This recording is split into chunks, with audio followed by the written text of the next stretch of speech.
Yeah. Do you know at this point if he's going to take a medical red shirt or apply for one? Yeah, he's going to be able to come try and play again next year. He's been doing a good job helping out right now on the defensive side of the football. Just being as he's training and trying to get his body back and going through rehab. He's been doing a really good job in there, just learning how to be a football coach also. Have you talked to him to the point that you know he wants to come back here? Have I talked to him for what? That you know he wants to use it here, that he wants to come back. I mean, I haven't went that far. I mean, I just know that when his hip kept bothering him, I told him I want you to wait out, go get the surgery that you need early because he had a bad surgery, a bad injury that he needed to get surgery for. So we just went from there, and he's a Syracuse kid through and through. So I'm praying that he will want to come back, but he'll do what's best for him and his future. Put a Zach right here.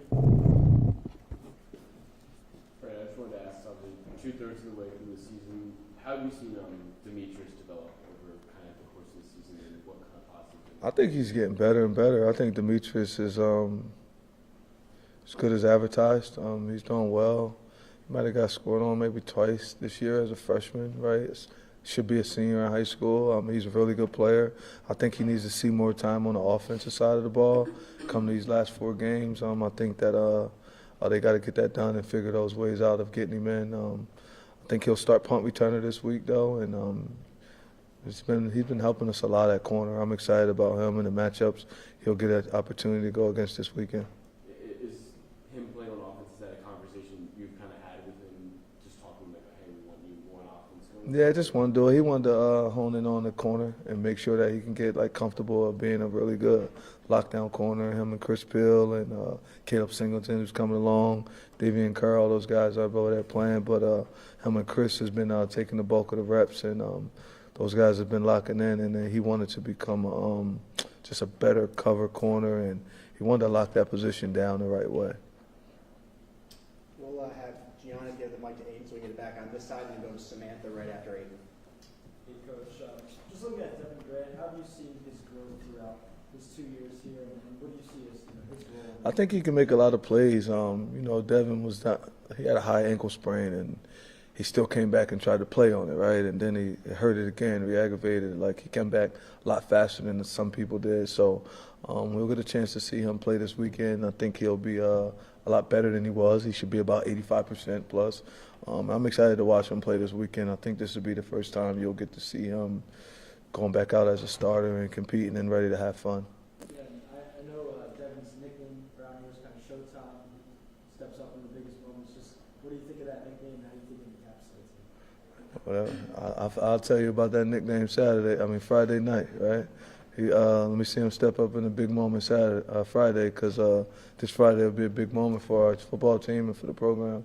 So it'd be cool if he can do that. We'll go to Samantha, and then we'll go up and back to Nick from WADR. Coach, when you watch the film back from the game against Georgia Tech, what are the biggest team improvements that you saw from now to, say, a month ago? I think we playing better in the first quarter on defense. We were giving up a lot of points. That was something that we emphasized. We just got to I think special teams is consistently getting better. Besides the one punt return for a touchdown, right? And I think the guys are playing more together. We're able to show that we can run the ball a little bit. We need to keep pushing away at being able to run the football. I will say those things. I think that we are done a lot better in the first quarter. Before that, we were outscored a lot, and it's not being outscored over the last 2 weeks. It hasn't been like that. So we just got to find a way to push it all the way through, right? And a lot of the young guys got to grow up. They're all playing now, right? They're constantly in the game. This week you'll see a few more young guys in the game than before, and they'll keep playing, especially now we're getting towards that end of the year where you got older guys that are banged up, but then you also have freshmen that are about to hit their 4th games or haven't, and now they'll be able to play the rest of the way through for the 4-game mark, so I can already have them not being nervous next year and not saying, it's like their first time next year to all be able to play this year, because I'm really excited about what we're going to build. We had a big meeting about that yesterday with myself and just the freshmen and then some of the sophomores and different guys of how they wanted to compete, and we want to finish this the right way for the seniors. Like, it's important that we finish this the right way and the seniors go out right of being a class that truly helped push the culture over the top, showed us how to face adversity and move, so then we have the chance of going to win a national championship. Well, Nick and then Brent in front. So, Coach, following the loss on Saturday, Ricky said that one of the things this team needs to do to find success is keep following you. How does it feel to have that support from your organization, even despite the losing streak? I mean, it's good. I mean, I think he understands and knows that I'm not going to run from anything that's going on. I got to face it head on. Got to understand and know that when you're building something and we're building it with a strong foundation, they know where I stand. They know I always have their back, and I'm thankful that he says that, because that means that he has my back also, and the rest of the guys in the program. So we're just going to keep doing it the right way and just moving on, and excited we get the opportunity to compete against UNC this weekend. Go down in front to Brent, Javon, and then hit Maddie in the second row. Brandon, on those younger guys that can get on the field going forward here, what are the traits that you look for that makes you say you're ready to get out there? Just when they could make a mistake in practice, and then they could come right back the next play in practice and still take the coaching, right? When you could be at corner for Caleb, like I would see him go through some stuff, and then he would come back in and he would try to do it his own way. Now he'll come back in after making a mistake, and he does exactly what he's been coached to do. It's like, okay, he's ready, right? Because it's not about they're all talented enough, that's why they're here. But it's what can you do when it gets hectic, when the chaos is going, when you make a mistake, or you might have made 2 in a row. Are you still going to fall back on your training? Are you going to try to do what you feel is best for you to look good? Or are you going to do what's best for the football team? And I think guys like Caleb's a great example. He got in this weekend, done a really good job. There's other guys that'll get in this weekend and that'll play and that'll do a really good job. We had a lot of receivers. Boobie Johnson came back. He did really well. Gabe Daniels played his most snaps. Hornsby was in the game again, playing a lot. So there's a lot of guys that are out there playing that are young that we think are really good football players. And then we got some really good ones coming in also. After the Pitt game, Ricky said he was starting to learn just how easy Steve and Kyle made playing quarterback look and that like it's going to require another level from him. What have you seen from him since then that has like helped him allow like have his best game of the season so far against Georgia Tech? I don't know. It's a lot that has to go on to be where Kyle was at, and you know, and the things that Steve did. If you look at where Steve was at, we were 3-1.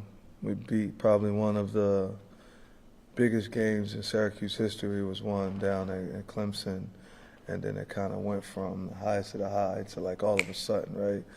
So I think he has a long way to go to get to that point. You hope that it could happen this week or ever. You know what I mean? We're gonna compete though when it comes to quarterback right now. And when you look at what you've seen from Ricky, Joe, Rich, all those young guys, how encouraged? Say that again. When you look at what you've seen from your young quarterback so far, how encouraged are you about them being able to have another full off season with you guys being able to come back next year as maybe better product? I'm excited about a couple of them, man. I'm excited about a couple of those guys I've seen. I'm excited about Steve coming back, right? Definitely excited about that. I'm excited about, you know, we got I don't know if I could talk about commits and things of that nature, but there's guys coming from high school, so it's just I'm excited about the future, as everybody knows that, right? I'm thankful for the opportunity that you get to recruit in this country, right? I'm thankful for the opportunity that you get to compete daily, and I'm thankful for this weekend, right? Honestly, let's just go to Friday. We're gonna compete this weekend, so I'm just ready to play Friday night. Javon, if you can just pass it right behind you to Maddie. Coach, you mentioned Friday being a big game for you guys. You have 4 more games left. You need to get 3 wins in order to head to that bowl game. How do you kind of tackle, you know, saying that it's an important game to the team, but also, you know, maybe not hyping it up too much, especially with a short week? I mean, it's hype.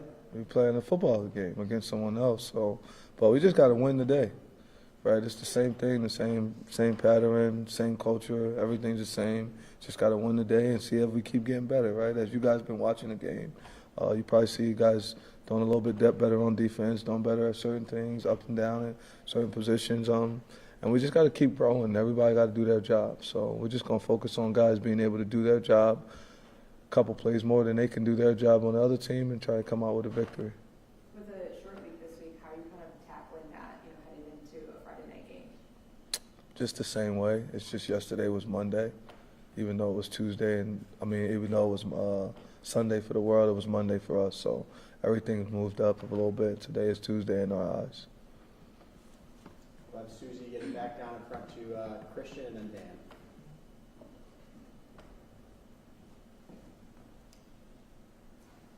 Coach, how excited are you to go up against Coach Belichick and his staff, of just with the pedigree that all that he's brought and that his coaching staff has brought? I'm honored to be able to coach at Syracuse University. So it really doesn't matter who we're about to go up and play against. It's an honor to be the head football coach here, to be able to go and compete against anybody. I'm thankful that I got a chance to know who Coach Belichick was and get to know him. And I'm happy I get the chance to compete against him, right? It's a football game, and it's a blessing that I get to do this. So I'm very thankful for the opportunity to compete this weekend and to help our football team be able to go out and compete to get a win. Last year when we talked with players a lot, they talked about Coach Nixon installing a pro-style offense. How much help does having that pro-style offense and those tendencies help to coach against a coaching staff that has a lot of pro experience as well? They do what they do and we do what we do. So I think a lot of times people just say that and you like the word, so everybody's been running with it for a long time. But they got a good offense. They do a good job. I like the stuff that they do. Coach Kitchens is their offensive coordinator. He does well. Steve, Coach Belichick's son. I know Steve. We got a chance to meet when I was working at Rutgers. He does a good job on defense. I think I have Coach Pfeiffer, their special teams coordinator. He does a good job. So, they all do a good job. They all working, and you can see the team getting better, right? You can see them constantly just getting better week after week after week. So, I'm happy we get to compete against them. I'm happy to work here at Syracuse. I'm ready to go compete this weekend. Dan and then Chris. Fran, bringing in Jonte Cook and giving him this opportunity, now he's worked with two different quarterbacks out of the field. What are you seeing from Jonte up to this point? He's learning how to adapt. I think this is good for him. It's good for his career, being as though, all the things that he's been through and where he's at now. I think he's been a class act kid. He's come here and done everything that he's asked to do. He competes his butt off. And it's a good deal for him, man. I hope that he's able to dominate the rest of the year. He should come back next year. He'll dominate then, and then he'll go and play in the NFL. He'll be a draft pick. Right? He's a kid that have an opportunity of being drafted just because of his mindset. Right? He loves ball. He's smart. He's a thinker. He's always thinking and analyzing everything. And I think he'll play even better these last 4 and going into next year 4 to 5. And then going into next year, so that way he has he's going to play with an edge, right? We're becoming more the same type of people. We've been around each other more. He understands and knows what I'm looking for. I know what he wants. I know his dreams, goals, and aspirations. So I think we'll meet completely and be on the same page, and you'll see Cook will be a machine next year, to be honest. And then you said after the Clemson win that nobody deserves it more than the city of Syracuse. What do you want to say to the city of Syracuse as you return home this week? I'm just sorry that we lost for a month straight, to be honest. It's not cool. It sucks, to be honest. It's just not the way things should be around here. And for me, it's something that I got to change. I'm responsible for that. I'm the head coach of that, so I take all the blame. Everything that happened, I got to be able to fix it. That's why they made me the head coach. That's why the city accepted me with open arms of being a part of the community, being around here. And I just really apologize for the way we've played and we've came out and competed and haven't been able to win for a month straight. So we got to make a change, and it has to change, and we'll get it together. I know we will. Chris. Frank, you guys have done a really good job. Demetrius is playing as much as any true freshman. Antoine is. John Wildhack's told us because of legal reasons the school only does 1-year contracts. Does that put you guys at a disadvantage trying to lock those guys up? I ain't about to talk about that. I'm going to have to go to the next question. We'll go to Zach here. Gianna, bring this. Frank, Ricky talks a lot, I guess, after last week's game about keeping momentum and just building throughout the game. Obviously, the big run in the first play against Georgia Tech, and you can't score a touchdown there. But how do you keep the momentum is that something you're emphasizing to your team in terms of that? Yeah, those are things that I got to keep working on and talking to them about, and just understanding who we are as a football team, right? And there's some things that I watched the tape and I'm like, wow, I could do this better. I can get that better. I think all that goes with me, right? And I got to fix all those things and just keep growing and getting better as a football coach. I keep getting better as a head coach, then the momentum and all those things will work itself out. I mean, it's pretty simple, some of the stuff. So, I just feel like the team's growing, right? The team's getting better, and they'll continue to grow. We'll continue to get better. And as you score points and you do that, then momentum stays, right? I think momentum comes with points and takeaways.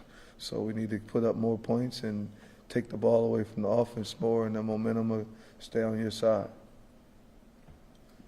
We're short on time. We'll take our last two. One question each to Samantha and then Hayden. I think Javon was trying to ask you something. We'll have three more. One each from Samantha, Javon, and Hayden. See, Javon, I told you we was cool. You mentioned that you had a meeting with the freshmen, and I think you said a few of the sophomores as well. Yeah. What compelled you to want to have that meeting with that group? And as much as you're willing to share, what kind of sentiments were you expressing to them then? That our seniors deserve more, and I want to make sure that we go and we compete our butts off of them. I want them to leave with a bang. I want them to go out the right way. They put a lot into it, and we all care about them and we love them. So let's make sure that we go out and do it, and everyone's responsible for that. And it's easier to look at groups instead of the entire team and just do that. So I just did it in groups first, so then that way everyone knows and understands that we're playing for them and that our 2025s will be national champs. And the other guys will make sure that they own it. The 24s who are here, I didn't get to really go recruit. Like I was recruiting, but it was fast, right? I got to really know all the 25s, and then the 24s. I'm locked in with those guys to make sure they understand. Even with guys like David O, I didn't recruit him, but I told him, yeah, I didn't personally recruit you, but I did, because that's why you're here. So, like, you're my player now. Let's get this done, right? Let's do this the right way for our seniors, so then that way they can go out the way they're supposed to go out. And then we remember these feelings, and let's make sure we hit it the right way next year. Last two, Javon and then Hayden. For you as a guy with a reputation for being honest with his players, when Steve comes back, it's his job again. How do you convince those guys in that room to come back next year knowing their spot on the depth chart is going to drop at least one spot? Like, what is that conversation like?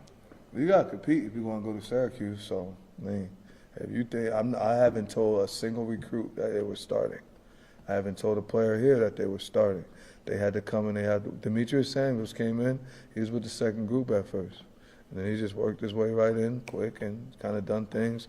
Like, they just got to work and compete, right? Everybody going to get an opportunity to compete and an opportunity to play. And if they don't want to compete, then they got to go. I mean, they got that right too, right?